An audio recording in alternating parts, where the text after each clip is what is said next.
Rebuilding TBI. So the first thing, squeeze these, pop them off. Should come off pretty easy. Slide the grommet off. Disconnect those two. Disconnect your cruise control and throttle cable. Just pop those clips off. And then you have a bolt here. You're supposed to have one there. You're supposed to have one there. And then you disconnect the vacuum lines.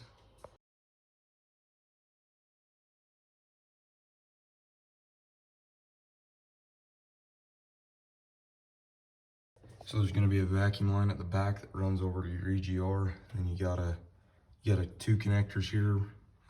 Helps if the tab's already broken off like mine. And you got 3 vacuum lines here, cables, and then fuel lines, one there, back there, down in there, one over there, and then take those bolts out, and the whole TBI should just pop off. Both of those fuel line fittings, the big one's a 3/4 inch, and then the small one's a 5/8. You'll hold the 3/4 like you're tightening, like you'll pull it towards you like you're tightening it on the passenger side, and then push the 5/8 to the driver's side, and then on this side you push the 3/4 away from you towards the passenger side and pull the 5/8 towards you. Your 3 main TBI bolts might be different than mine because I have a spacer on here, but mine's a 1/2 inch. All right, this kind of looks like a mess because I skipped ahead and all that, but I'll kind of dumb it down real quick. So basically, to get your injector pod out, there's 3 Torx bits here. They're T25. They come out right here, those 3 holes. There's one there, and then one down there. And then so you don't have to pull both fuel line things off.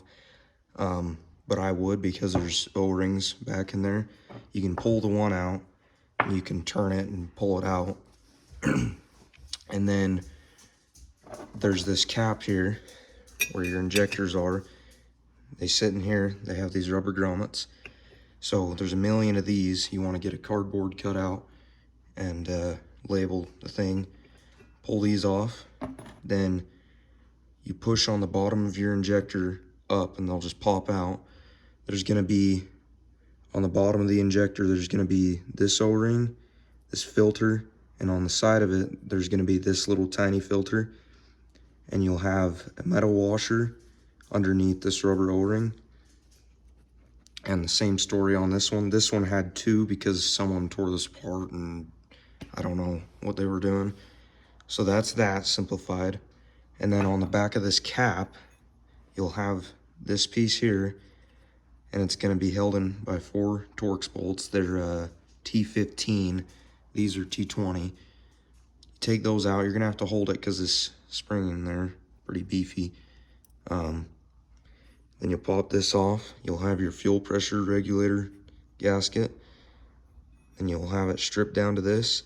And then from here, just take the time to clean it up. I'd get some carb clean. There's also going to be a gasket right here and here. And on the bottom of this, there'll be a gasket.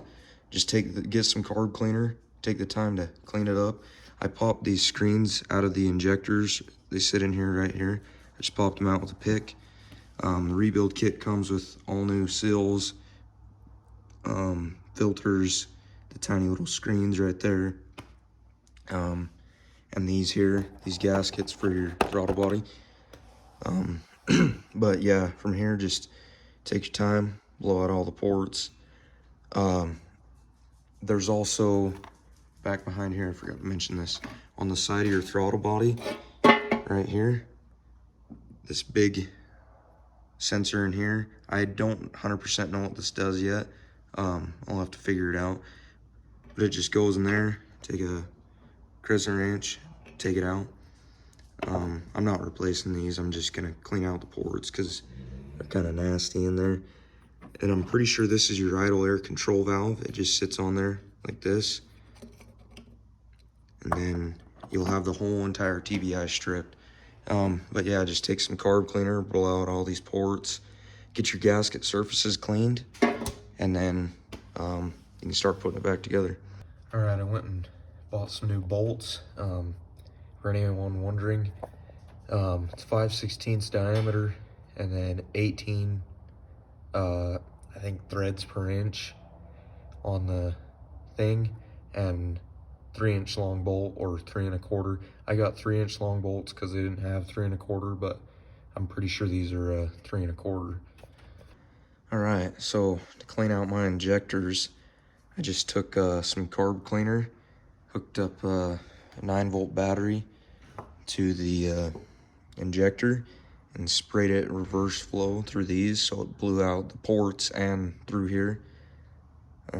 So it worked pretty good. Okay, so here's how you put the new screens and things on your injectors. Slide your screen on, it should just kind of pop in place. Slide your O-ring on, and then take the little tiny screen, and it's gonna have some kind of almost like clips on the end there. Kind of see them? And you kind of pinch them together and push it in. It's kind of hard to do. You need a pick really to do it. Just like this. Pliers also help. And then goes in. Might go in a bit further, but I think that's fully seated right there. Forgot to mention that these filters here are directional. There'll be kind of a lip on one side. There's also kind of an indent almost. Anyways, you want to push it on the right way, and then you want to line up these holes with the mesh screen. You don't want to have a little post blocking the hole or anything. Kind of skipped ahead a bit, but anyways, there's a dowel on the bottom of your injectors, and you'll line it up with that slot shown on the picture, the one that I just showed.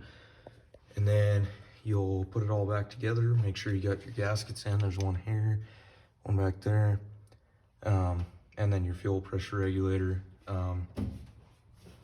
There's 2 screws that come with it, and those are just guideposts. They're pretty long screws, but they're just guideposts to help you get it in there right. You want to make sure that you don't have the regulator pinched in there weird or anything, or you'll have a leak, and that's not good. And then in between the injector pod and the TBI, or sorry, the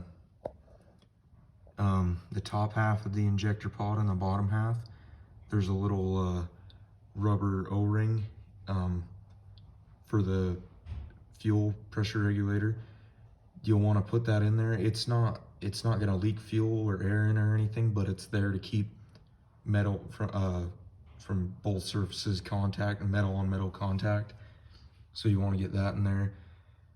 And then you bolt it back onto the TBI, and then put your 2 sensors in here. Hook up your vacuum lines. I haven't done that yet. Bolt down your TBI, and then I cracked loose I took the little fuel line things out for the TBI thing. Here, I'll just show you real quick. I took them out when I was in the truck because it's a lot easier to do that. Anyways, they're 2 different sizes, but you'll take your old nylon thing off and put this new one on. This is the driver's side one here. It's a bit bigger than the passenger side. And then you have these 2 O-rings, same story for them, that go on the actual metal fuel line itself. And then you put it all back together, and then see if it runs.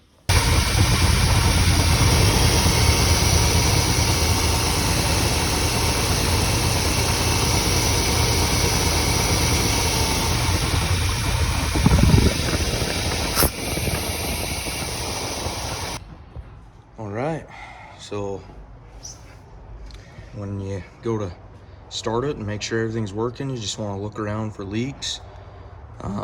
If there's no leaks, go take it for a test drive and see how it feels. To me, this truck feels a bit more peppy, and the atomization, the fuel and stuff, seems to be a lot better. Yeah, it runs pretty good. So yeah, it didn't take too long. It was probably, I don't know, 3 hours at most. And I've never done a TBI before, TBI rebuild before. But it's pretty easy, really. It's basically just a carburetor with a few more things to it, like electronic connections and things. But I think in total, all I removed was 4 electrical connections and 4 vacuum lines, and then it was ready to come off. And then your two fuel lines, and then you know, the rest of the bolts. But it's pretty easy to do. So if your truck's, you know, got a weird drizzle with the fuel injectors, or maybe it's not running right or anything or something, maybe look into redoing your TBI.